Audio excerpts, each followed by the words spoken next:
Засгийн газраас хэрэгжүүлж буй түрээсийн орон сууц хөтөлбөрт хэн хамрагдах вэ?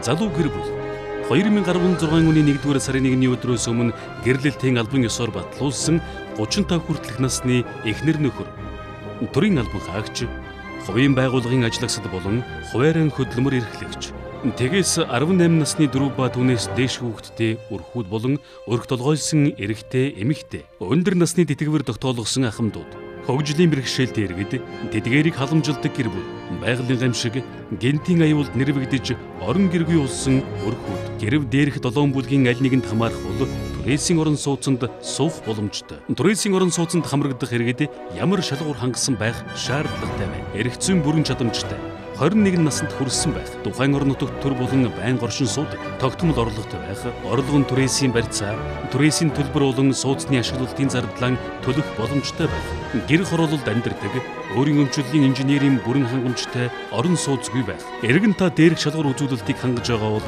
дараах бичиг баримтыг бүрдүүлнэ. Иргэний захим үнэмлэхний хуулбар, оршин суугаа хаягийн болон ам бүлийн талаарх тодорхойлолт, тухайн баг хороонд хэдэн жил амьдарч байгааг тодорхойлсон байна. Энэхүү журмын хавсалт маягтын дагуу гаргасан өргөдөл, орлого тодорхойлох баримт бичиг, нийгмийн даатгалын дэвтэр, хуваарийн хөдөлмөр эрхэлдэг бол орлогыг нотлох баримтын хуулбар, үндэсэн өмчлөлийн хуваарь, өөрийн өмчлөлийн инженерийн бүрэн хангамжтай орон сууцгүй болохыг тодорхойлсон аймаг, дүүргийн эд хөрөнгийн эрхийн бүртгэлийн байгууллагын лавлага, байгалийн гамшиг, гэнэтийн аюулын нөлөөллөөс орон гэргүй болсон иргэд энэхүү журмын 4-1 заасан баримт бичгээс гадна аймаг нийслэлийн гамшигаас хамгаалах төрийн байгууллагын дүгнэлтийг хавсаргасан байна. Түрээсийн орон сууцанд хамрагдах иргэдийн бүртгэл 2016 оны 3-р сарын 21-ний өдөр эхлэх бөгөөд дараах байдлаар ангилан бүрдэх. 2016 оны 3-р сарын 21-ээс 22-нд өндөр насны тэтгэвэр тогтоологсон ахмадуудын бүртгэл. 2016 оны 3-р сарын 22-ноос 23-нд залуу гэр бүлийн бүртгэл. 2016 оны 3-р сарын 23-наас 25-нд хувийн байгууллагын ажлагчид болон хуваарийн хөдөлмөр эрхлэгчдийн бүртгэл. 2016 оны 3-р сарын 29-нд төрийн албан хаагч болон байгалийн гамшиг, гэнэтийн аюулд нэрвэгдэж орон гэргүй болсон өрхийн бүртгэл.